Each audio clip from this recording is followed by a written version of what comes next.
Guys, आज के स्पीता पहचान क्लासेस में मैं आपका स्वागत करती हूँ, हार्दिक अभिनंदन करती हूँ। मैं 1 वीक आपका वीडियो लेके नहीं आ पाई क्योंकि मेरी तबीयत बहुत ज़्यादा ख़राब थी और मुझे इसका बहुत अफसोस है।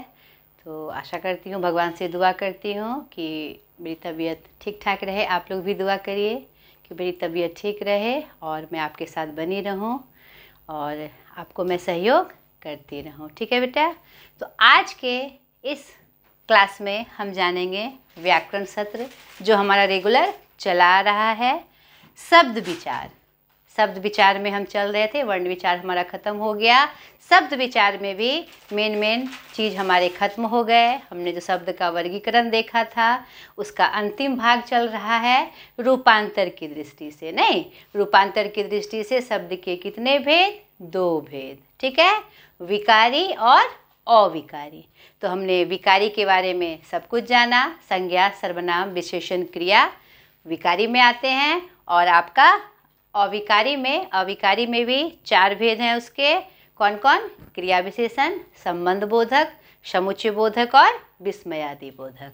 तो अभी जो हमारा चल रहा है वह अविकारी शब्द का चल रहा है जिसमें हमने क्रिया विशेषण को पूरे डिटेल से देखा। ठीक है, नहीं देखा है तो आप ये मेरे चैनल पे जाके उसको ज़रूर देख ले और समझे। तो उसी क्रम में आगे बढ़ते हुए आज हम जानेंगे संबंध बोधक अव्यय या संबंध सूचक अव्यय। दोनों एक ही शब्द हैं। उसमें हम जानेंगे इसकी परिभाषा, संबंध सूचक शब्द जिसका मैं एक कलेक्शन आपको दूंगी कि कैसे कौन कौन से शब्द होते हैं और कैसे आप उसको पहचान सकते हैं कि ये संबंध सूचक या संबंध बोधक शब्द हैं। ठीक है, और फिर उसका वर्गीकरण एवं भेद भी हम देखेंगे। ठीक है, आपके 9-10 के लेवल में या 11-12 के लेवल में इसकी विस्तार से पढ़ाई नहीं है, लेकिन मैं चाहती हूँ कि आप जो भी टॉपिक पढ़े व्याकरण का आपको कन्फ्यूजन ना रहे। नहीं, कभी भी एनी हाउ किसी भी कारण से अगर वो शब्द आपके सामने आता है तो आपके मन में ये ना हो कि आपने तो इसे पढ़ा ही नहीं। ठीक है, इसलिए मैं डिटेल से आपको जानकारी शॉर्टकट में ही, लेकिन वैसी सारी जानकारियाँ मैं आपको देना चाहती हूँ जो उससे संबंधित होती है। ठीक है बेटा, तो चलिए पहले पाठ परिभाषा में हम जान लें। संबंध सूचक संज्ञा या सर्वनाम के समान प्रयोग में आने वाले अव्यय जो संबंध सूचित करने के लिए आते हैं। ठीक है, किस में आएंगे? वाक्य में आएंगे। नहीं, शब्द से क्या बनता है? वाक्य बनता है। तो वैसे शब्द, वैसे अव्यय जो वाक्य में संबंध बताए और किस रूप में प्रयोग हो? संज्ञा या सर्वनाम के रूप में। ठीक है, और क्या करें? किसका संबंध बताए? संज्ञा या सर्वनाम का ही संबंध बताए वाक्य में अन्य शब्दों के साथ। तो परिभाषित रूप में संबंध सूचित करने के लिए आते हैं, उन्हें संबंध सूचक अव्यय कहते हैं।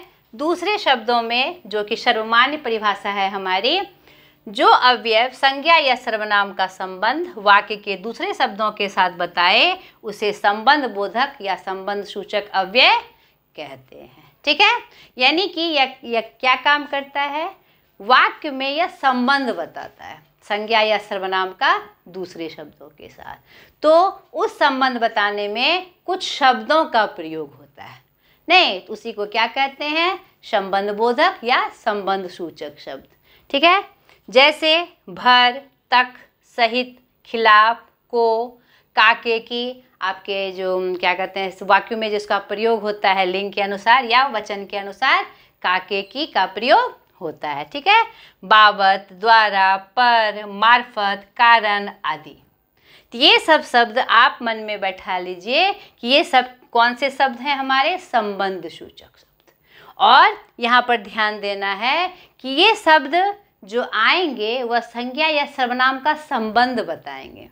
ठीक है, ये दूसरे रूपों में भी प्रयोग होते हैं, या वाक्य को संगठित करने में भी प्रयोग होते हैं, क्रमवार सजाने में भी प्रयोग होते हैं, लेकिन यही शब्द अगर वाक्य में संज्ञा या सर्वनाम का संबंध बताए तो वह मेरा क्या हो जाएगा? संबंध सूचक शब्द। ठीक है बेटा, लड़के को पढ़ाओ, गांव तक जाओ, घोड़े पर कौन है, रात भर जागना अच्छा नहीं, उसके कारण मुझे जाना पड़ा आदि।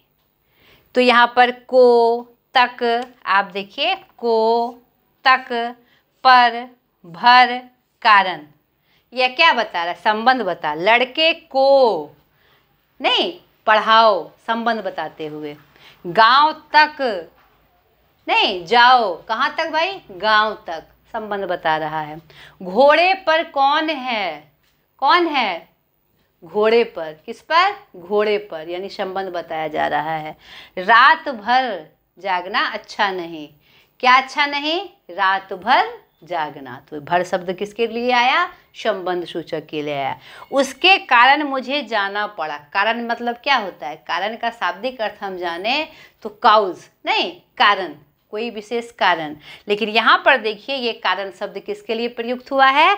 संबंध बताएं। उसके कारण यानी कोई है सामने व्यक्ति, कोई फलना व्यक्ति है जिसके कारण मुझे जाना पड़ा। नहीं, यहाँ किससे संबंध बताया जा रहा है। ठीक है, क्लियर? अब हम जानेंगे कुछ ऐसे संबंध सूचक शब्द हैं जो कि अलग अलग रूपों में प्रयोग होते हैं, तो उन्हें भी हम जान लें। इसको तो आप नोट करके याद कर ही लीजिएगा, ये संबंध सूचक शब्द हैं। और भी विशेष रूप से ऐसे कुछ शब्द हैं जो संबंध सूचक शब्द के रूप में प्रयोग किए जाते हैं। अब उसके बारे में हम देखें। अब हमने परिभाषा जाना, उदाहरण से संबंध सूचक शब्दों को जाना। अब कुछ मेन फैक्ट हैं जो संबंध सूचक शब्द के रूप में प्रयोग होते हैं। ठीक है, तो उसे भी हम जाने। पहला, कारक चिन्ह ने, को, से, में, पर, काके की वचन और लिंग के आधार पर उसका रूप स्त्रीलिंग या पुल्लिंग या एक वचन और बहुवचन हो जाता है, उसका प्रयोग होता है संबंध सूचक शब्दों के रूप में अगर वह संबंध बताए, वाक्य में अगर वह संज्ञा सर्वनाम का संबंध बताए। दूसरा, बहुत से क्रिया विशेषण संबंध सूचक भी हैं। अंतर प्रयोग से जाना जा सकता है कि कौन सा ये क्रिया विशेषण है कि संबंध सूचक है। ठीक है, ये शब्द संज्ञा या संज्ञा रूप में प्रयुक्त हो और अन्य शब्दों के साथ आए तो वह संबंध सूचक है। यदि स्वतंत्र रूप से आकर क्रिया की विशेषता बतलाए तो वह क्रिया विशेषण होते हैं। तो यहाँ पर आपको ये सेंस अप्लाई करना है कि वह संबंध बता रहा है कि क्रिया की विशेषता बतला रहा है, एक ही शब्द का प्रयोग। तो यहाँ पर एक बहुत अच्छी बात हमारे सामने आई कि उन शब्दों को सोचकर कभी कभी बच्चे कहते हैं अरे ये तो क्रिया विशेषण है, तो फिर ये संबंध सूचक कैसे हो गया। बहुत से ऐसे शब्द हैं बच्चों को जानकारी के अभाव में बच्चे सोचते हैं कि ये तो क्रिया विशेषण के शब्द थे, तो ये संबंध सूचक कैसे हो गए। इसीलिए मैंने इसको क्लियर किया। ठीक है, कि वह क्रिया विशेषण शब्द भी कभी कभी संबंध सूचक शब्द के रूप में प्रयोग किए जाते हैं। अगर वह क्रिया की विशेषता बतलाए तो क्रिया विशेषण, और संबंध बताए उसी शब्द में आके तो वह हमारा संबंध सूचक। जैसे राम भीतर है, राम घर के भीतर है, तो यहाँ पर के किस रूप में आया? संबंध बताने के रूप में। बाहर कौन है, घर के बाहर कौन है, बाहर कौन है अगर हमने कहा तो ये क्रिया की विशेषता हुई नहीं। और यहाँ और क्या कहते हैं, ये अगर घर के बाहर कौन है ऐसा करके हम बोले तो ये हमारा क्या हुआ? संबंध बताया के अर्थ में। पहले खा लो, ठीक है, पहले खा लो, सोने के पहले खा लो। यहाँ पर हमने क्या देखा कि पहले किसके अर्थ में आया? हमारा संबंध बताने के अर्थ में। ठीक है, यह विशेषता बतला रहा है, क्रिया की विशेषता, और यह संबंध बता रहा है, तो ये हमारा संबंध सूचक हो गया पहले। और यहाँ पर क्या हो गया? हमारा क्रिया विशेषण। तो यहाँ पर आपको समझदारी से ये समझना होगा कि वह क्रिया की विशेषता बतला रहा है कि संबंध बता रहा है। ठीक है, तो क्रिया विशेषण शब्दों का भी प्रयोग संबंध सूचक के रूप में होता है। पहला, कारक चिन्हों का प्रयोग, ये कुछ कारक चिन्ह हैं जो संबंध सूचक रूप में प्रयोग होते हैं। दूसरा, क्रिया विशेषण भी कुछ ऐसे शब्द हैं अगर वह संबंध बताए तो वह क्या है? संबंध सूचक है। तीसरा, कभी कभी संज्ञा शब्दों का भी संबंध सूचक अव्यय के रूप में प्रयोग होता है। मैंने उदाहरण में भी आपको समझाया था। जैसे झगड़े का कारण क्या था? झगड़े यहाँ पर कारण किस अर्थ में आया है? संज्ञा के अर्थ में आया है। लेकिन यहाँ पर देखिए, माँ ने बेटे के कारण खाना बनाया, यहाँ पर कारण किस रूप में आ गया? संबंध बताने के अर्थ में। बेटे के कारण नहीं, यहाँ पर संबंध बता दिया, तो यह मेरा क्या हुआ? संबंध सूचक शब्द। यानी कभी कभी संज्ञा शब्दों का प्रयोग भी अगर संबंध बताने के लिए हो तो वह मेरा क्या हो जाएगा?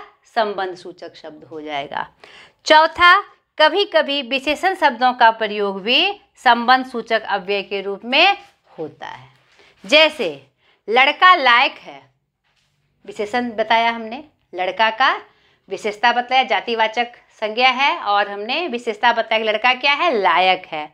और अगर हमने कहा उसके लायक बनो, यहाँ पर लायक किस रूप में प्रयोग हुआ? संबंध बताने के रूप में हुआ ना। तो यहाँ पर क्या हो गया बेटा? वो संबंध सूचक शब्द हो गया। तो आपको संबंध सूचक के रूप में जो मैंने परिभाषा के बाद जो शब्द बताए उसको भी याद रखना है कि ये सब शब्द संबंध सूचक के रूप में प्रयोग होते हैं। उसके अलावे कारक चिन्ह में इनको याद रखिएगा, और कभी कभी क्रिया विशेषण, संज्ञा शब्द और विशेषण शब्द भी संबंध सूचक शब्द के रूप में प्रयोग किए जा सकते हैं। आपको ये याद रखना है, ठीक है। तो चलिए अब इसका तीसरा पार्ट हम जाने, इसका वर्गीकरण, संबंध सूचक का वर्गीकरण एवं का भेद, ठीक है। चलिए तो चलिए अब ये मैंने आपको चार्ट बनाया आपको यह जानने के लिए कि इसका वर्गीकरण किस आधार पे होता है और उसके कितने भेद हैं। अब आपको संबंध सूचक के सब मामले में कोई भी रुकावट नहीं आएगी, कोई भी समस्या या कोई भी कन्फ्यूज़न नहीं आएगी मेरे ख्याल से। तो अब हम जाने कि इसका वर्गीकरण किस किस आधार पे होता है और उसके क्या भेद हैं, ठीक है। बस मेन बात आपको क्या याद रखनी है कि वह जो शब्द आएगा वह वाक्य में संबंध बताएगा, किसका? संज्ञा या सर्वनाम का, ठीक है। वाक्य में अन्य शब्दों के साथ, वह क्रिया विशेषण के रूप में भी हो सकता है, विशेषण के रूप में हो सकता है, क्रिया के रूप में हो सकता है, नहीं, और संज्ञा शब्दों के रूप में भी हो सकता है। और कारक के जो कुछ विशेष चिन्ह के आधार पर मैंने बताया आपको उदाहरण में, उसके आधार पे भी हो सकता है। मेन क्या याद रखना है आपको कि वह संबंध बताए, वह संबंध सूचक शब्द हो, संबंध बताए, ठीक है। उसके आधार पर संबंध सूचक अवयव का वर्गीकरण 3 तरीके से होता है, ठीक है। उसी के आधार पर अलग अलग उसके भेद है। तो इस चार्ट को आप अच्छे से समझ लीजिए, इनके शब्दों को आप ध्यान में रख लीजिए और सिर्फ ये अपना कॉन्सेप्ट क्लियर कर लीजिए, ये सब शब्द आए मगर संबंध बताने के अर्थ में, ठीक है। पहला, प्रयोग के आधार पर 2 भेद, अर्थ के आधार पर 13 मुख्यतः नॉर्मली जो प्रयोग होते हैं, और व्युत्पत्ति या उत्पत्ति, ठीक है, जो उत्पन्न होते हैं के आधार पर कितने हैं? 2 हैं, ठीक है। अब अलग अलग जाने। प्रयोग के आधार पर 2, संबंध सूचक अव्यय और अनुबंध संबंध सूचक अव्यय। मैंने शॉर्ट में लिखा, जगह की कमी थी। प्रयोग के आधार पर संबंध सूचक अव्यय के कितने भेद? 2 भेद, संबंध, संबद्ध और अनुबद्ध, संबद्ध और अनुबद्ध संबंध सूचक अव्यय, ठीक है। यह संबंध बोधक विभक्ति के बाद में प्रयोग में आता है। हमेशा याद रखिएगा कि संबद्ध शब्द जो होंगे वह विभक्ति के बाद प्रयोग होंगे और अनुबद्ध शब्द जो होंगे वह संज्ञा शब्द के बाद प्रयोग होंगे, ठीक है, क्लियर। जैसे धन के बिना, संबद्ध विभक्ति के बाद प्रयोग में आते हैं। धन के बिना, पशु की भांति, पूजा से पहले, यानी बिना, भांति, पहले, ये सब क्या है? हमारे संबंध सूचक शब्द हैं जो किसके बाद प्रयोग हुए हैं? कारक के चिन्ह के, यानी विभक्ति। विभक्ति क्या कहते हैं? चिन्ह, जो हम कारक के चिन्हों के रूप में जानते हैं, का, के, की, से, में, पर आदि, ठीक है। तो उसके बाद आए। अनुबद्ध क्या है? यह संज्ञा शब्द के बाद प्रयोग होता है। जैसे देखिए, रात भर, मित्र सहित, दूर तक, ये सब रात, मित्र, दूर, ये सब क्या है? कोई ना कोई संज्ञा के भेद है। नहीं, उसके साथ भर, सहित, तक जो शब्द आए वह हमारा क्या है, संबंध सूचक शब्द है। ठीक है। अब अर्थ के आधार पर जो संबंध सूचक अव्यय हैं उसके मुख्यतः 13 भेद हैं। ठीक है। तो यह आपको यहाँ पर ये सेट करना है कि आप देखिएगा कोई कोई शब्द दूसरे में भी आ गया है, नहीं तो उसका यह ध्यान रखना है कि वह काल बता रहा है यानी समय बता रहा है, कि स्थान बता रहा है, दिशा बता रहा है, या कि कौन से रूप में आया है, तो उसके अनुसार उसके भेद हैं। ठीक है। कालवाचक, स्थानवाचक, दिशावाचक, साधनवाचक, कारणवाचक, विषयवाचक, व्यतिरेकवाचक। ठीक, व्यतिरेक मतलब क्या होता है, के अलावा, सिवा, के अलावा। ठीक है। विनिमयवाचक, सादृश्यवाचक, विरोधवाचक, सहचरवाचक, संग्रहवाचक और तुलनावाचक। यानी कि एक ही जैसे शब्द प्रयोग में आ रहे हैं तो आपको यहाँ पर कैसे समझ में आएगा कि वह कौन सा वाचक है अर्थ के आधार पे, तो हम देखेंगे कि वह क्या बता रहा है। समय बता रहा है, दिशा बता रहा है, स्थान बता रहा है, कि उसकी विषय वस्तु क्या है। ठीक है। तो ये क्लियर हो गया। मैंने शब्द भी कुछ लिख दिए हैं ताकि आपको समझने में आसान हो। जैसे कालवाचक, वह राम के आगे जाता है। ठीक है, संबंध बताया ना कि आगे जाता है, किसके आगे जाता है, राम के आगे। कोई भी उदाहरण लिख लीजिए, पास, वह श्याम के पास बैठा है। नहीं, यहाँ पर विशेषता नहीं बतला रहे हैं, हम संबंध बता रहे हैं।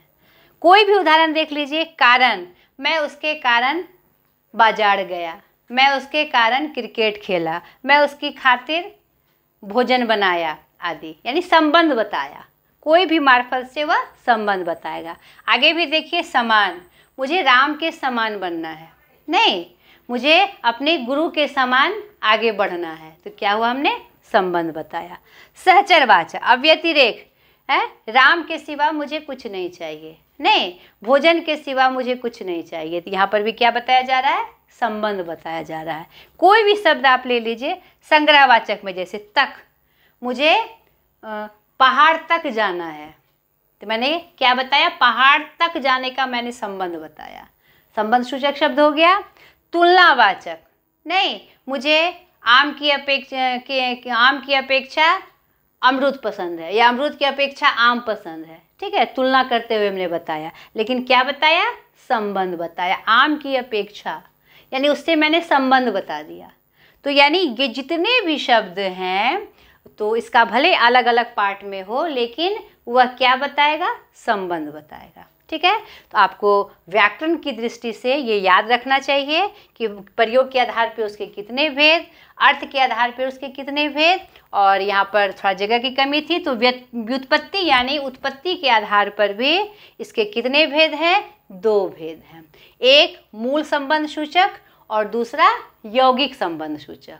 नहीं, मूल संबंध सूचक मूल रूप से प्रयोग होते हैं, यानी कोई शब्द डायरेक्ट आके संज्ञा या सर्वनाम की विशेषता बतलाएगा, डायरेक्ट आके।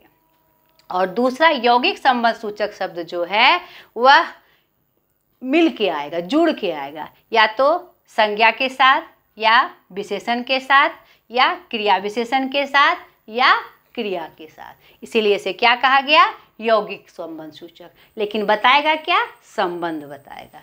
आपका कॉन्सेप्ट क्या क्लियर रखना है, कोई भी शब्द आए वह संबंध बताए। ठीक है बेटा। तो इसके अनुसार व्युत्पत्ति के अनुसार संबंध सूचक शब्द या संबंध बोधक शब्द के कितने भेद, 2 भेद, मूल संबंध सूचक और यौगिक संबंध सूचक। ठीक है। तो आज मैंने संबंध सूचक के बारे में जितनी भी जानकारी मुझे प्राप्त थी और जो कलेक्शन मैंने किया था वो मैंने आपसे शेयर किया। आशा करती हूँ ये आपके लिए बहुत सहायक होगा और सारे कन्फ्यूजन आपके दूर हो गए होंगे। आज तक के लिए इतना ही, बाय।